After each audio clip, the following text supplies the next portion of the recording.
On va vous donner un petit historique de la préparation de cet atelier, mon cher Thomas. Hein. On a quelques petits messages à faire passer à l'équipe, non pas d'organisation, mais de ceux qui nous ont chargés de cette lourde mission, de vous proposer une sélection de combien 10 10 sites, 10 petits outils web qui envoient du lourd. Alors, 10 outils, soyons clairs, par rapport à la thématique sur laquelle on est, 10 outils, ça a été l'enfer. L'enfer. Pourquoi ? Parce que tout le monde s'en est mêlé. Tout le monde s'en est mêlé. On nous a demandé d'aller voir la bio de tous les intervenants, tous les consultants, tous les spécialistes. Vous avez dû voir, il y avait un champ.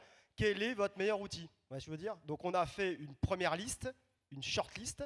Et là, on a eu du Mathieu Vado, on a eu du Jean-Patrick Mancini, on a eu du Benoît Dudragne. Et tout le monde s'y est mis, et à se tirer les cheveux. Et là, je vais vous dire, ça va envoyer du lourd, mais par contre, vous avez compris, ça ne sera pas du 10 outils, ça va être une bonne vingtaine et au pas de course. Alors, on est super content avec Thomas, au pas de course, ouais.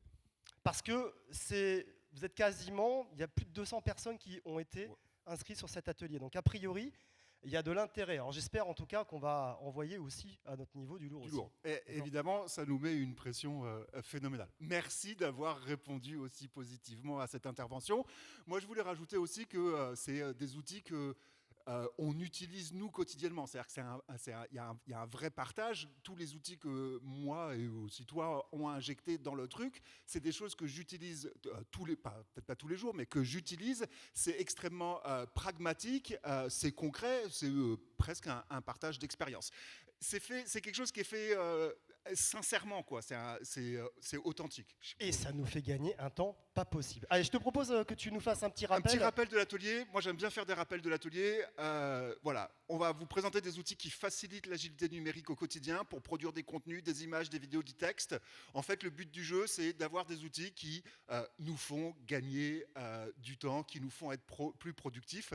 Et en fait, quelque part, ça nous allège notre charge mentale pour ceux qui ont une charge mentale. Et c'était là la problématique. C'était ça notre cahier des charges. Allez-y, allez les deux là, Thomas, Arnaud. Allez, vous allez nous trouver tous ces outils qui vont vous faire gagner énormément de temps. Et normalement, c'est la promesse. Alors on y va, on commence. Alors déjà, la sélection, elle a été pour nous importante sur le fait qu'on a insisté pour faire une sélection sur ce qu'on appelle les outils, regardez bien, le modèle freemium. Alors rapidement, ça veut dire en gros, on a une version gratuite, on essaye de la garder gratuite, et après, selon les options, selon la période d'essai, ça peut effectivement passer en fonction payante.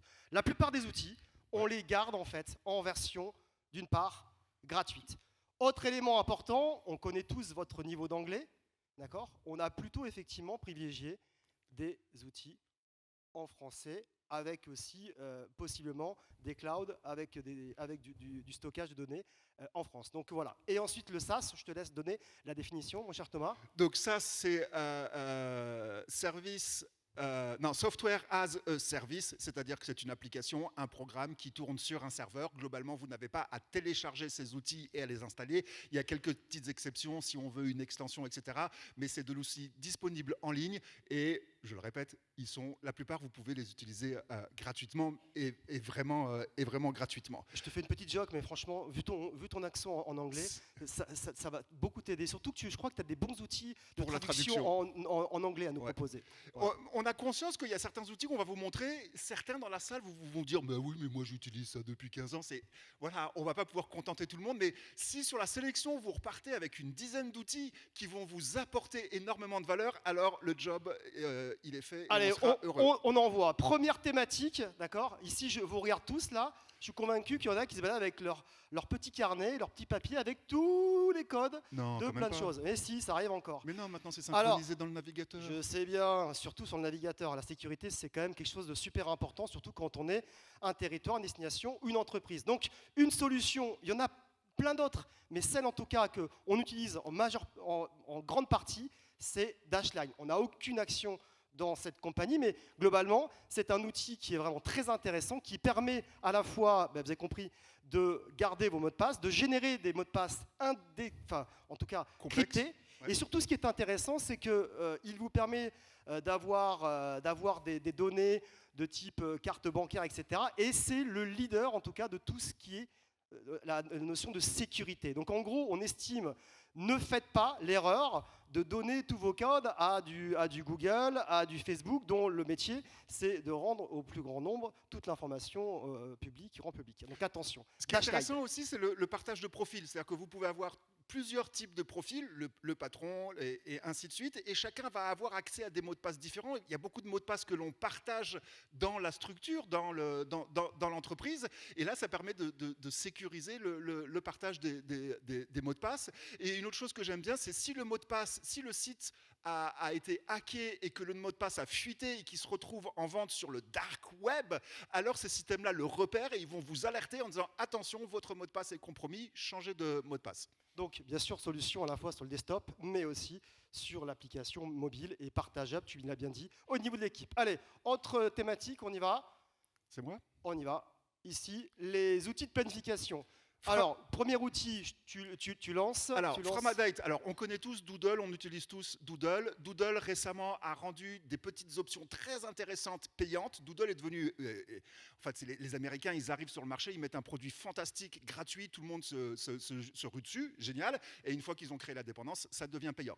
Super alternative à Framadate, qui est en fait l'équivalent de Doodle, mais complètement gratuit et en plus qui est hébergé en France. Mais en plus, ils vont encore plus loin, c'est qu'ils vont proposer un système de vote. C'est-à-dire que si vous devez décider quelque chose en équipe, où est-ce qu'on va dîner pour l'anniversaire de machin, ou des questions beaucoup plus complexes, ça va gérer tout un système de vote. Mais d'une manière générale, Framadate est produit par un consortium qui s'appelle Framasoft.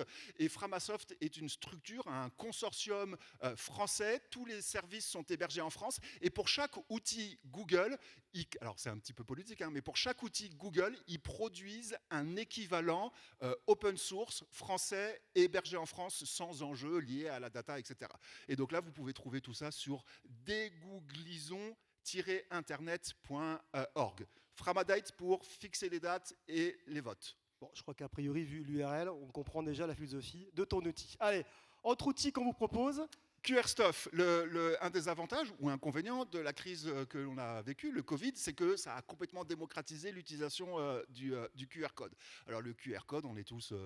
qu'est-ce qu'on va faire avec ? Là, en fait, c'est QRStuff, moi ce qui me plaît, c'est on peut exploiter la totalité du QR code. Le QR code, dans 90% des cas, et je suis gentil, c'est un lien qui renvoie vers un site internet. Mais il y a une richesse phénoménale dans le QR code qui est on peut encoder de l'information. C'est-à-dire que vous pouvez mettre un QR code dans votre entreprise, et là où vous accueillez le public, et si quelqu'un le scanne, hop, ça va créer une date, un événement dans l'agenda. C'est idéal si vous avez un événement dans les prochains jours. Comme ça, vous rentrez dans l'agenda de l'utilisateur. Ou alors, ça crée un enregistrement dans le carnet d'adresses. Moi, je suis hôtelier, je dis aux gens quand ils arrivent, bah, scannez ça, comme ça vous aurez automatiquement dans votre carnet d'adresses sur le smartphone, dans votre carnet d'adresses, le nom, l'adresse de l'hôtel. Et si vous avez l'adresse, vous cliquez dessus, hop, ça vous ouvre Google Maps, et comme ça vous pouvez revenir très facilement quand vous vous baladez. Et QRStuff, moi je les ai découverts parce que je cherchais une application qui permettait de créer un QR code pour que les gens, vous avez le fameux panneau « Rejoignez-nous sur notre page Facebook », et à chaque fois on mettait une URL, donc quand les gens scannaient ça, bah, ça ouvrait le navigateur du smartphone pour aller sur Facebook, mais les gens, ils n'utilisent pas Facebook depuis le navigateur sur leur smartphone, depuis l'application, donc je cherchais un éditeur de QR code qui permettait d'ouvrir directement l'application Facebook pour ramener les gens sur ma page. Voilà, QRStuff, pour moi, c'est le couteau suisse de la création de QR code. C'est gratuit, il y a des fonctions payantes. Merci Thomas. Allez, maintenant, on va aller voir des outils de coordination. Alors, c'est vrai que quand on est community manager ou on fait du content, etc., la difficulté, c'est quand on a plusieurs à intervenir, et ben, si on n'a pas d'outils qui digne de ce nom, c'est compliqué. Alors ici, sûrement, hein, c'est des outils qu'on a déjà présentés depuis plusieurs années, mais voilà, Slack, outil gratuit. Nous, on peut vous dire que ça nous fait gagner un temps pas possible. Quand on accompagne une trentaine d'entreprises et de savoir où on en est, et bien globalement, rapidement, on vous a fait des impressions écran, d'accord ? Donc là, vous avez sur votre gauche, en fait, le nom des entreprises, c'est factice, hein, bien sûr. Derrière, en fait, c'est... Alors, attends, Slack est un outil de discussion en direct professionnel. Voilà, c'est comme... instantané. C'est comme en fait un WhatsApp, alors que vous avez des channels, hein, donc des chaînes qui sont là. Et donc derrière, toutes les informations, on est plusieurs personnes à intervenir. Et donc on peut savoir exactement ce qui se passe sur ce canal-là. Donc ça, c'est intéressant parce que d'une part, ben moi personnellement, ça fluidifie clairement les échanges. Et surtout, Thomas, Ça évite ces chaînes de chaînes de chaînes. Enfin, je sais pas pour vous, mais moi, je suis pollué par ma boîte mail. Et l'avantage, c'est que derrière, possibilité de pouvoir faire des notifications bureau, soit directement d'envoyer aucun intérêt sur sa boîte mail. Et on a aussi une application. Et surtout, c'est qu'il se greffe sur plein d'autres éléments, du Google Drive, du Trello, etc., etc. Bref, c'est un outil, heureusement, que nous, en tout cas chez ID Réseau, on utilise cet outil-là, et fort heureusement, parce que franchement, c'est quelque chose de très intéressant. Et surtout, ça permet de mettre des thématiques, d'accord ? On peut y mettre des codes couleurs, etc. Et ça, c'est vraiment très intéressant. Si vous ne le connaissez pas, foncez, ça vous fait gagner beaucoup de temps. Alors ensuite, je te laisse.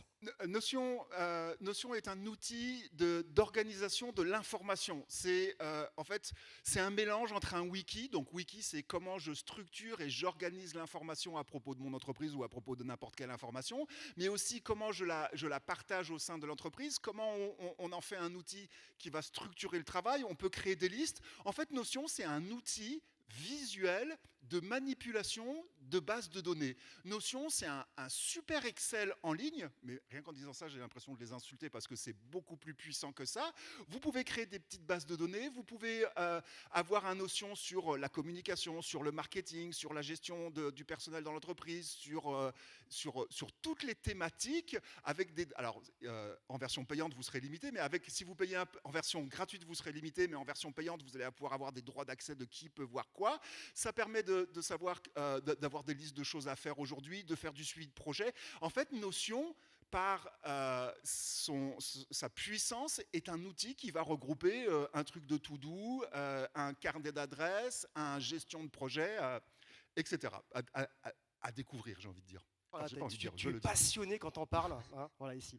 Allez, maintenant, tout ce qui est outils, photos, vidéos. Alors là, on a essayé de vous sortir nos petites trouvailles. On n'allait pas vous sortir. Alors, premier outil qui nous fait gagner aussi beaucoup de temps. Voilà. Alors, c'est des outils en ligne, hein, tout simplement. Donc, c'est Tiny PNG. Ça permet tout simplement de diminuer la taille des photos, mais surtout, regardez, c'est qu'on peut directement en balancer 20 à la fois. Alors, vous allez me dire, oui, mais moi, j'ai Photoshop et compagnie. Regardez le temps que ça peut prendre ça et ouvrez Photoshop en même temps. On fait un concours ? Vous voyez ce que je veux dire ? Donc, outil très intéressant et gratuit et d'une facilité déconcertante. Donc, c'est une alternative, effectivement, à ceux qui connaissent peut-être Compressor, qui est un peu plus qualitatif. Mais là, on est vraiment sur du volume. Et là, c'est plutôt intéressant. Autre outil, Thomas, aussi, qu'on souhaitait présenter, c'est Photopea. Donc là, tout simplement, hein, c'est un petit nouveau. Donc lui, ce qui est intéressant, c'est qu'il y a une prise en charge de tout ce qui est des fichiers PSD, AI, etc. Et bien sûr, c'est un outil en ligne. Et donc, c'est quand même intéressant. Outil gratuit aussi et connecté, bien sûr, avec la plupart des clouds que l'on connaît. Ensuite, on continue sur la couleur. Je continue à... Voilà, donc... On a, alors ça c'est intéressant aussi, la petite pipette, donc notamment c'est ce qu'on appelle des extensions. Donc on a Colorzilla, qui est une extension. Donc extension, hein, pour ceux qui ne connaissent pas, c'est des extensions qu'on met sur des navigateurs. Chrome, Mozilla, etc. Donc en fait, ils sont vraiment dans votre écosystème de navigation et qui permet tout simplement de savoir si vous voyez une belle couleur. Moi par exemple, vous avez compris, on est originaire de Montpellier. Là, on a une fois un client qui a dit « Moi je veux avoir la terre de Sienne comme le lac du Salagou ».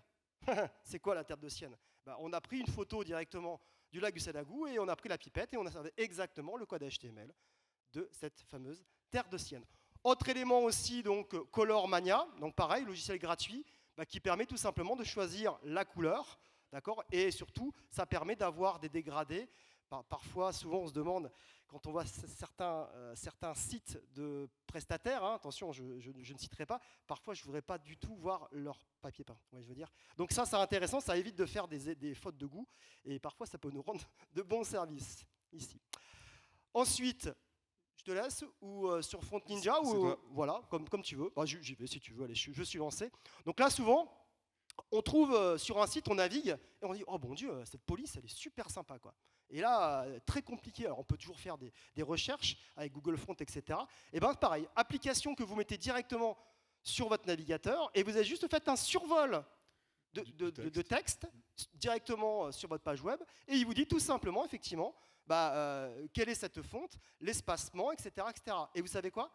On a même un petit bouton pour aller le télécharger, si c'est une police qui est bien sûr gratuite. Alors ça, je peux vous dire que ça nous fait gagner beaucoup, beaucoup, beaucoup de temps.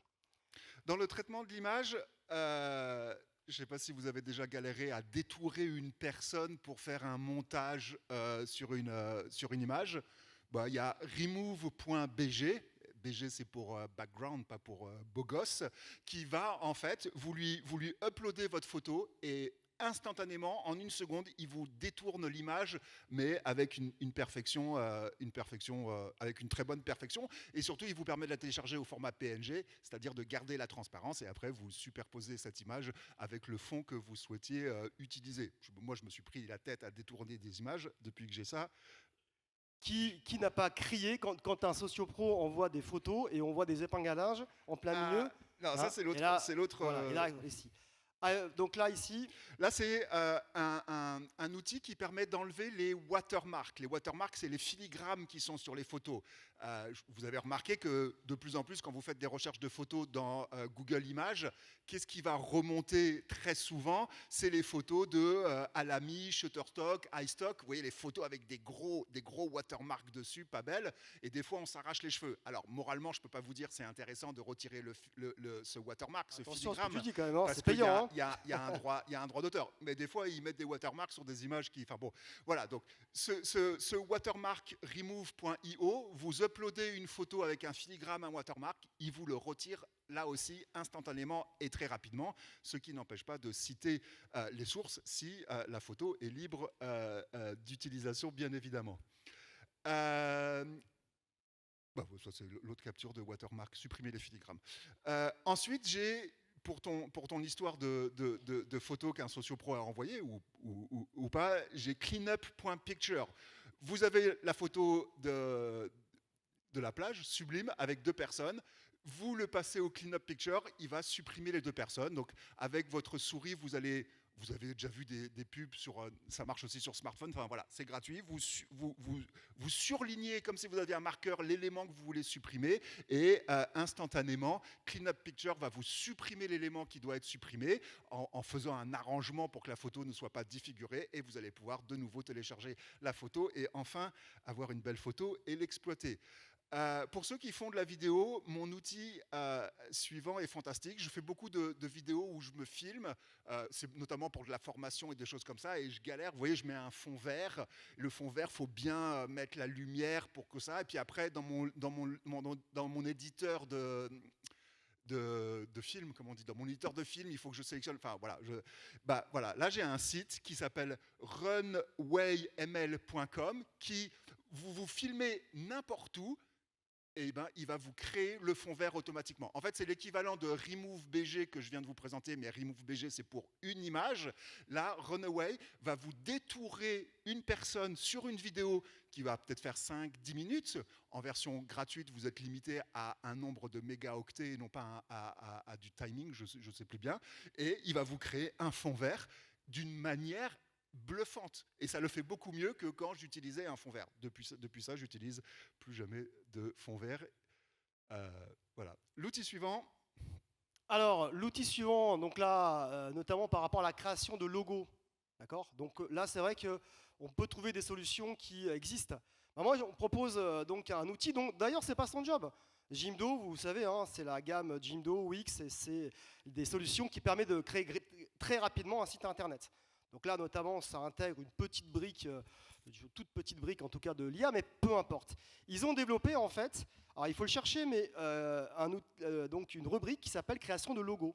Donc création de logo, en fait, vous répondez à des questions et en fait, ils vous proposent plusieurs choix, plusieurs pictogrammes, couleurs, etc. Et en fait, on peut vraiment faire des logos, mais dans une rapidité déconcertante, dans le cas d'un événement, etc., etc.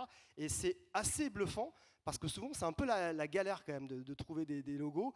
Bon, bien sûr, attention, un logo est censé donner en fait un point de vue sur votre marque et votre stratégie, mais globalement, ça, c'est quand même intéressant. Et vous avez compris, faut pas être... non, mais créer des logos pour un événement ou pour une petite action de communication, ça va tout de suite donner un côté beaucoup plus professionnel à cette action. Exactement. On passe sur la production de contenu, et là, tu as un outil fantastique pour identifier Exactement, Thomas. Donc Les ça déjà, mots-clés. on l'a vu déjà sur les conférences qu'on a pu faire sur des SEO, etc. Donc notamment, ça a été cité à plusieurs reprises, c'est Answer the Public. Alors c'est quoi? C'est ce qu'on appelle en fait un moteur de recherche cartographique qui permet en fait, vous mettez en fait un mot clé au milieu et en fait il va vous sortir toutes les questions avec le qui, le quoi, le comment que les internautes se sont posés sur des moteurs de recherche. Donc ça c'est super intéressant parce que notamment quand on travaille le référencement naturel, toute la partie content marketing, eh ben, on est vraiment sur l'intentionnalité. D'accord. Donc je reprends les détails parce que bien sûr, on a traité ce sujet nombreuses fois. Donc avant d'écrire un article de blog, on tape le mot-clé dans Answer the Public et ça nous donne des pistes de rédaction. Exactement. Et là, c'est plutôt assez bien présenté et donc en plus, on peut l'exporter. Je vous aurai tout le loisir de pouvoir le tester chez vous directement. Allez, on continue. Le suivant, vas-y. On continue en fait sur la, pareil, inspiration rédactionnelle et tout ce qui est densité. Donc aussi un outil qu'on a aussi entendu parler dans nos différents ateliers. Donc notamment celui-ci, c'est 1.fr. Donc en gros, c'est un assistant d'écriture qui est en fait dédié à toutes les personnes qui sont des rédacteurs web, etc. Il y en a un paquet ici dans l'auditorium. Donc ça permet de gagner en fait des positions, moteur de recherche. Ça permet également d'avoir un score. C'est un pourcentage de contenu proposé par rapport à une requête. Donc c'est très intéressant, ça permet justement de voir si on est dans le vrai ou on n'est pas dans le vrai. D'accord. Donc voilà, donc attention, là on a fait un petit travers, c'est qu'on a la version gratuite, et il y a une version gratuite en version d'essai, et par contre après attention, ça coûte un peu cher quand même, mais franchement, selon certains spécialistes, c'est quand même un outil intéressant. Pareil, vous avez une extension que vous pouvez mettre sur du Chrome, Mozilla, etc. etc. Je regarde, il nous reste 5 minutes, mais on va être dans les temps, il n'y a pas de souci. Ensuite, on a exemple de bookmark. Alors souvent, en fait, ça, c'est quelque chose qui est important, c'est qu'on a tous, en fait, sur notre ordinateur, les fameux favoris, vous savez. Et puis, quand on doit rechercher le site, on se dit, oh, où est-ce que je l'ai mis, je ne sais plus, etc.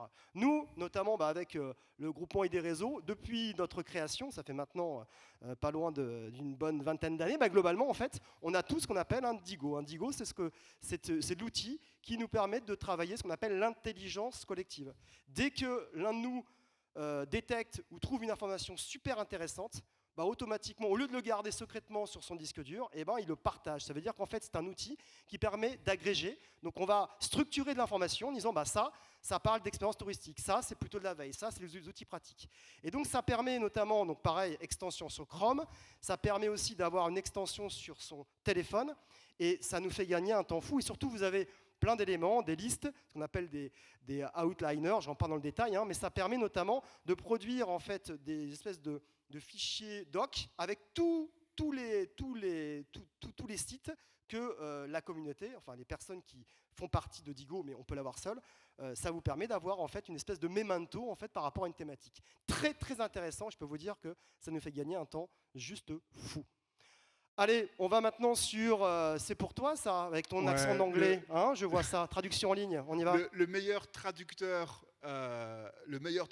de texte, quelle que soit la langue, enfin pas toutes les langues, c'est DeepL. Il y en a certainement qui le connaissent. Pourquoi c'est le meilleur? Parce qu'il va vous proposer une traduction, comme peut le faire Google Translate. S'il y a un mot qui ne vous plaît pas ou la traduction ne vous plaît pas, vous cliquez sur le mot, comme le montre la capture, et là j'ai cliqué sur Visit, et à la place il me propose Stay, Trip, Time with us, Time there. Et si je choisis un synonyme, ça veut dire que je donne une autre connotation à ma phrase, et donc DeepL va réécrire la phrase en entier, donc il va vraiment s'adapter à la sémantique, avec la possibilité, si vous avez créé un compte, de lui dire moi je veux parler de guest et non pas de visitor, c'est-à-dire qu'il va créer votre habitude, il va vous créer votre lexique personnel, tout ça gratuitement. C'est de loin le meilleur traducteur que je connaisse, bien supérieur à Google Translate. Reverso a annoncé, je crois on l'a découvert hier, qu'il faisait aussi de la traduction enrichie avec, soi-disant, et probablement vrai, de l'intelligence artificielle dessus. Tu voulais nous parler des petits compteurs qui permettent de compter les mots. Alors oui, là ici, ça c'est un petit outil très très pratique, pour notamment quand vous faites du contenu marketing, souvent en fait sur une page web, vous dites tiens, mais comment ça se fait? Là on parlait notamment avec Nicolas sur le fait d'être dans le top 3, comment les autres sites ont réussi à rentrer dans le top 3 de Google. Et en fait, grâce à ça, en fait, on a la possibilité directement depuis la page web, grâce à l'extension, vous l'avez ici, de compter le nombre de caractères, et donc ça permet comme ça de voir, de réussir en fait à regarder pourquoi ils sont dans le top 3 et pourquoi ils ne sont pas dans le top 2, etc. Donc ça, c'est un outil très très intéressant. Count Me Up, donc ça, outil qui, vous voyez là, on a fait le test avec cet atelier, vous voyez, et donc voilà tout de suite ce que ça donne. Alors c'est pas très sexy, mais c'est pas ce qu'on lui demande. Autre outil également dans la même veine, hop, vas-y, passe sur, voilà, c'est Word Counter Plus. Bon, il fait quasiment pareil, je dirais. Okay. Voilà, donc voilà, ça vous donne des alternatives et donc ça peut être intéressant. Comptez les mots. Voilà. Surtout les mots des sites, des autres sites. Un outil que j'adore, mais peut-être que je suis un peu vieille France, j'adore travailler les fichiers PDF parce que pour moi, j'associe le PDF au monde professionnel. Un PDF, c'est sérieux. Un PDF, je maîtrise la mise en page. J'aime bien envoyer des PDF. Des fois, on m'envoie des PDF que je dois modifier, que je dois signer pour les renvoyer. Vous voyez de quoi je veux dire. Vous connaissez peut-être I Love PDF. Si vous ne le connaissez pas, vous allez adorer I Love PDF. C'est le couteau suisse du PDF. Ça vous permet on m'envoie un PDF de 25 pages, et ben je peux en extraire une, je peux fusionner des PDF. J'ai un PDF qui fait 25 mégas que je dois envoyer à Arnaud parce que c'est la présentation, et ben je peux comment ils disent, le compresser, je peux rajouter un filigrane. Enfin, c'est le couteau suisse du PDF extrêmement utile pour moi. Les outils des réseaux sociaux, tu voulais nous présenter Swello. Oui, Swello, qui sont d'ailleurs ici, là. Donc là, Swello, il y a plein d'autres solutions, mais là, celle-là, c'est notamment une solution qui permet de faire de la publication de contenu sur les réseaux sociaux. Donc il y a plusieurs ateliers ici. Donc ça permet effectivement de travailler tout ce qui est les taux d'engagement, etc. Donc pareil, on a fait un petit travers par rapport à ça. Vous voyez, regardez bien ce qui est en dessous, c'est comme les conditions générales de vente. D'accord, solution coûte une dizaine d'euros par mois. Et puis après, vous avez en fait les éléments. Vous pouvez toujours le tester en freemium, mais après, derrière, rapidement, voilà. Donc ça peut être intéressant sur de la multidiffusion, même s'il y a des réseaux sociaux qui l'ont fait en natif avec le Business Manager, etc. Allez, plus que 2 ou 3 outils, notamment un outil pour faire le tri dans les abonnements sur les newsletters. Je me suis abonné depuis 15 ans à des centaines de newsletters. Je m'en sors plus. Qu'est-ce que je peux faire ? Alors justement, on parlait beaucoup de RSE, de la partie, tout ce qui est développement durable, etc. Moi, je vous encourage vraiment à... Ça, c'est une petite trouvaille intéressante qui s'appelle CleanFox. C'est pareil, une application mobile qui permet en fait de nettoyer gratuitement votre boîte mail, d'accord ? Donc juste, regardez, vous mettez juste votre adresse mail et il va faire un peu de ménage. Donc ça fonctionne avec tous les logiciels de messagerie, Gmail, Hotmail, etc., etc. Bref, ça permet en tout cas aussi d'alléger un petit peu notre impact, carbone et notamment sur la partie Il va vous lister stockage. toutes les newsletters auxquelles vous êtes abonné. Voilà. Vous allez sélectionner 4, 5, 10, 25 newsletters. Cliquez sur le bouton désinscrire et vous êtes désinscrit de 25 newsletters d'un coup. Voilà. Ne vous désinscrivez pas à nos newsletters, s'il vous plaît. Exactement, ici. Allez, ensuite, donc voilà, passe sur la partie l'éco-conception. Alors, l'éco-conception, alors c'est vrai que c'est des thématiques qui ont été largement abordées ici. Là, on a voulu vous donner un outil en fait qui sort du lot et qui permet en fait de voir à la conception d'une page web son impact. Ça veut dire en fait son empreinte environnementale. Donc en fait, c'est de la green tech, entre guillemets.